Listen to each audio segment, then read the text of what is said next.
Hey everybody, it's Anna and welcome back to my booktube channel. This video is going to be my Geekly wrap-up for the week of June 29th through July 5th. Yeah, it's July already. I'm not ready. It's fine. We'll live, but like, deep breaths, don't panic. So this week I read 4 books, 1 graphic novel, and listened to 1 audiobook. I also played a couple new video games, which I'll talk about at the end of the video.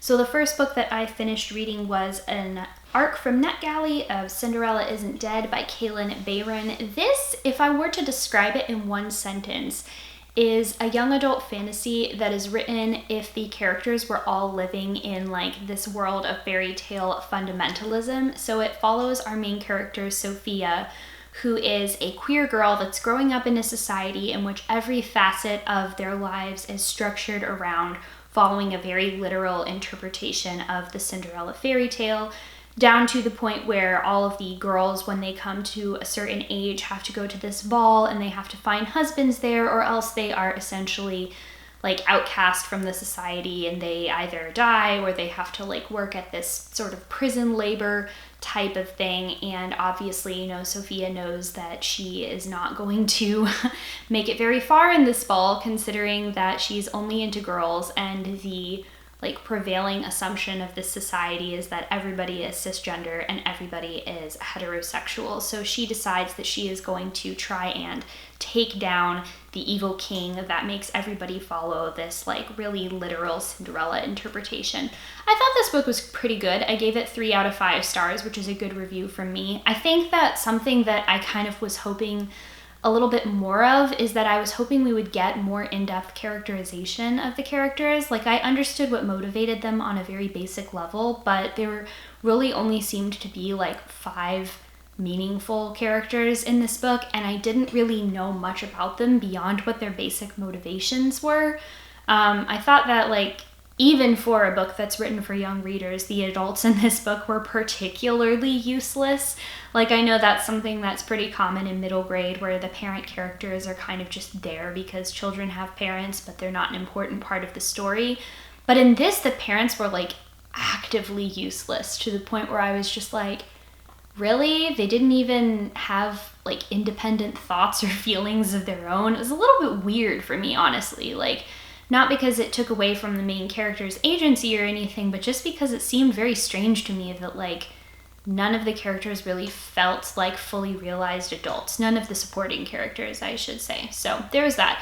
I definitely think that like this is a really good book for younger readers. I think if I had read it when I was much younger, it might have blown my mind. I just think I read a lot now, and so it was maybe a little bit more underwhelming for me, but I did enjoy it. And it was another book that fulfills my challenge to read 30 books by Black authors this year. I've already surpassed 30, so now I'm just going for as many as I can. Next, I finished reading Star-Crossed by Barbara D. Okay, I freaking loved this book. I gave this book 5 stars. It is a middle grade story about this young girl who is named, can never remember character names. Maddie, that's right.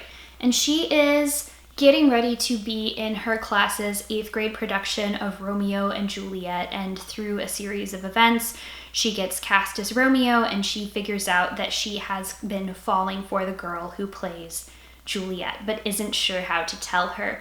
I thought that this book was incredible. I absolutely think that we need more queer middle grades like it, where it's like the characters are queer and it's not necessarily this big hullabaloo or tragic thing. It's just that she's going through trying to figure out how to tell her crush that she likes her, and we need more stories like this. I also really loved the way that this book adapted Shakespeare for younger readers. I know that Shakespeare is not necessarily the most accessible language or anything like that for people that want to read it, and I think that this book actually did a good job of like keeping the language of the like Shakespearean original in the book, but also making sure that the characters were kind of explaining and interpreting what was going on without it making it sound like you were being lectured by the author. So I really, really liked that. I also think that this was the first middle grade book that was explicitly marketed with the word bisexual to describe the main character's orientation. So like, we love that in this house. It's great. Then I listened to Sal and Gabby Break the Universe, which is the first in a series in Rick Riordan Presents, and the author is Carlos Hernandez.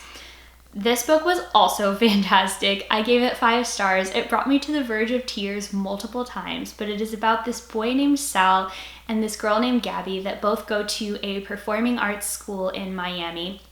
And Sal has type 1 diabetes, so a lot of his character development is this really interesting response to growing up with this type of chronic illness and being a kid that you always have to make sure that you have things like medication on you and you're monitoring symptoms. I didn't grow up with type 1 diabetes, but I did grow up with pretty severe asthma and allergies, and I think that we absolutely also need more kids books where there are kids that are dealing with disability and it's just sort of a part of their lives instead of a very special episode, which is what a lot of middle grade with disabled characters can really read like sometimes. So I appreciated that Sal was really got to be an awesome character who was disabled instead of necessarily making his story be all about the disability or overcoming the disability or something like that. Anyway, Sal is going to this performing arts school because he wants to be a magician and an illusionist, and he is getting his start by doing these magic shows for kids that are in pediatric hospitals because he knows what it's like to be a kid in a hospital and wants to cheer them up. Then he ends up meeting Gabby, whose younger brother is a preemie baby who is in one of these pediatric hospitals.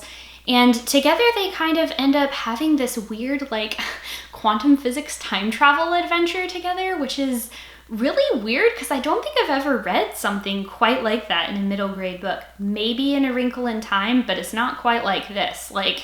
I like A Wrinkle in Time, but this is next level. I really, really enjoyed this book. I don't want to give away too much since a lot of the fun of reading it is figuring out the mystery. And I listened to it on audio. I was really not looking forward to it wrapping up because it was so good, but I'm really excited to read the second book when I get it from my library. All right, then I read a book which, if you watch my mid-year book freakout tag, you are going to know is one of my biggest surprises of 2020, and that is Something to Talk About by Meryl Wilsner. This is a sapphic adult romance novel about Joe and Emma, who are both women working in Hollywood. Joe is an actor who has been in the business since she was a child, and Emma is her assistant with dreams of becoming a director for television herself. This book is the slowest of slow burn romances between the two, and I loved it. I remember reading it before bed and having that pining reach a fever pitch where I just wanted to yell at them, just kiss already, and then they actually did, and it was so satisfying. So I read this book for my romance book club, and the reason why it surprised me was because this is the first time ever that I have read a book that was a mainstream marketed adult romance by an author who uses they them pronouns, which I totally didn't expect. And when I read that, I had to put down the book because I was so excited and so happy and so blown away by that visibility. And yeah, I just got really, really excited by that. I would absolutely love to read more from this author. It's keeping in the tradition of me realizing that I like romances that have this sort of pastel or I don't know what you would call this color palette. It just reminds me of seeing all of those paint swatches in a Home Depot together or something like that. So yeah, give me more of these pastel paint swatch romance stories, please. I would 100% read books from this author again, and I gave it 5 out of 5 stars.